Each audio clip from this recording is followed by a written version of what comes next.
Therefore, you decrease down your chances of getting cancer.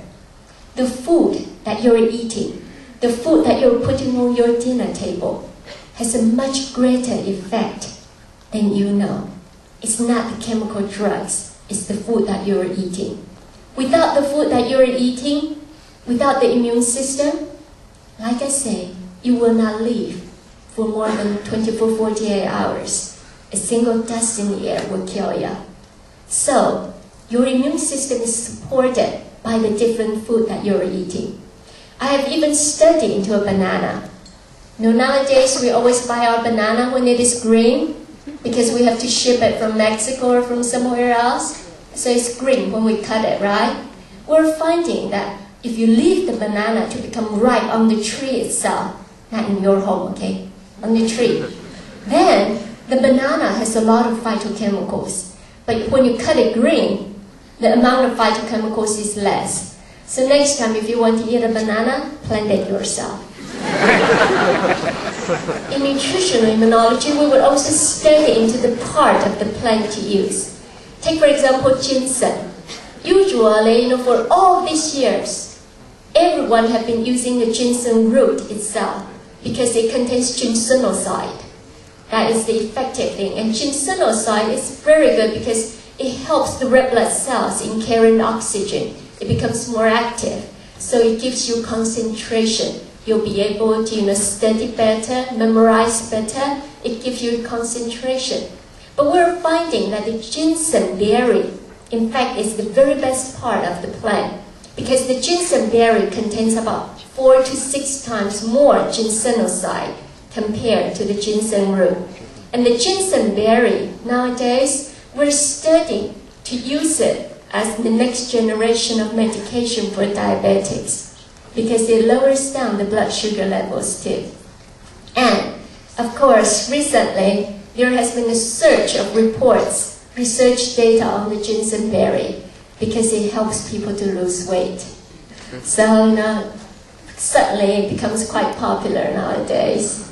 Okay? So the very first thing in nutritional immunology is we want to find food that contains high phytochemical content. Phytochemicals, you're not going to be able to find it inside animal product. The second thing that we want to have in our daily diet is antioxidants. Antioxidant doesn't affect our immune system directly. It doesn't act like the phytochemicals. So, how does antioxidant affect our immune system? Antioxidants prevent aging. Every time we're walking or breathing, we create free radicals. And so antioxidant destroys the free radicals and it prevents aging. Some people, they are in their 30s, but their immune system is already 50 years old. Whereas others, they may be 50 years old, but their immune system is only 30 years old. As we age, our immune system gets weaker and weaker. So antioxidants delay aging. When we're able to delay aging, then our immune system becomes stronger. What are some of the food with antioxidants inside? One of the food that I've been studying is grape seed. The grape seed contains a lot of OPC. OPC gives you a very powerful antioxidant.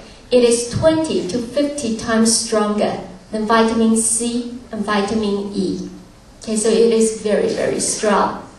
And the other food that you may want to consider is rose. Do you eat rose? Roses? No? No? Okay. Rose. They are the best friend of ours, especially for a woman. Okay? Because inside the rose, it contains 50 times more vitamin C compared to a lemon. So it has a very high antioxidant effect, and therefore, when you are consuming it, then it increases the production of collagen. When we increase the production of collagen, it prevents wrinkles. So guys, next time, on your wife's or your girlfriend's birthday, Valentine's Day, you must take them some rose and tell them, sweetheart, it is for you to eat. People always ask me, they say, well, okay, so when in our lifetime, what age, our immune system start to go downward? Well, it's very hard to tell. Okay, when a child is born, it is very important that the mother breastfeed the baby. Why? Because we are able to transfer a lot of our immunity to the child. So it's a transfer immunity. By the age of 1 year old, the child's immune system is functioning properly. So it's quite complete. So it's only increased all the way up. When they are in their teenage years, their immune system is very, very strong in their teenage years. Their immune system is on the peak, the very peak. So people ask me, so what age does the immune system start to go downwards, right? Well, it depends. It really depends on the person. Have you ever heard of disease, a illness quite contagious? It is called love, L-O-V-E. Have you ever heard of it? Yes? No? Let me tell you. There is a disease, an illness called love. Okay, once you get infected with this disease, you cannot see clearly. You cannot even think clearly.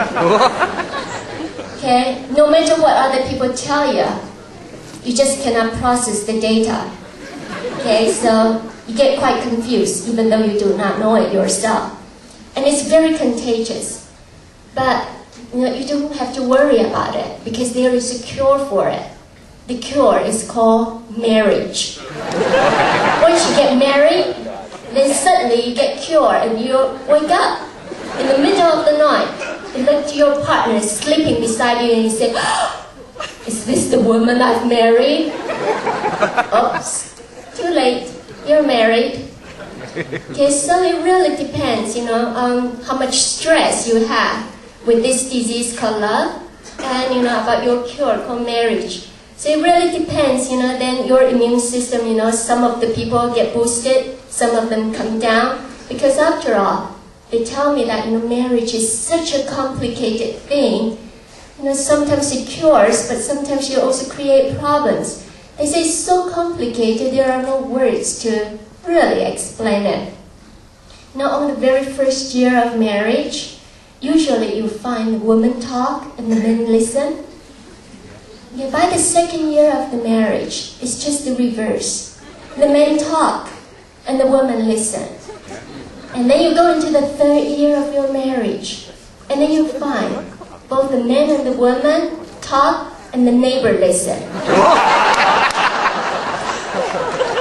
So it really depends on how much stress you got and then your immune system. So when it is going to get weaker. But usually we're fighting, okay? When you reach around 30 years old, then your immune system start to go downward, okay? 40, 50, that's why. Around your 50s, then you find a lot of people, you get cancer. The cancer rate when you're in your 50s and 60s becomes a lot higher than when you are younger. So antioxidant is very important to have in our daily diet. The third category of nutrient that we need for our immune system is called polysaccharides. Polysaccharides, they are different from antioxidant and phytochemicals because polysaccharide, you can find them in animal product too. Animal product, you can find a lot of polysaccharide, but we can also find the most polysaccharides inside mushrooms. All the way from shiitake mushroom, Ganoderma mushroom, black mushroom is the same as shiitake mushroom. Okay, and you can also find it in maitake mushroom, okay, Brazilian mushroom, the Chinese yunzi. You are going to be able to find polysaccharide in most of the different type of mushrooms. And by the way, lingzi, it's the Ganoderma mushroom, you have heard of it, right? It's the famous Chinese mushroom. And then the black mushroom, the shiitake that you usually find in the supermarket store. Yeah. The two of them, okay, it functions the same for your immune system, except one is a lot more expensive. So if you are a rich guy, use the Ganoderma. If you are not so rich, use the shiitake, you'll get the same effect.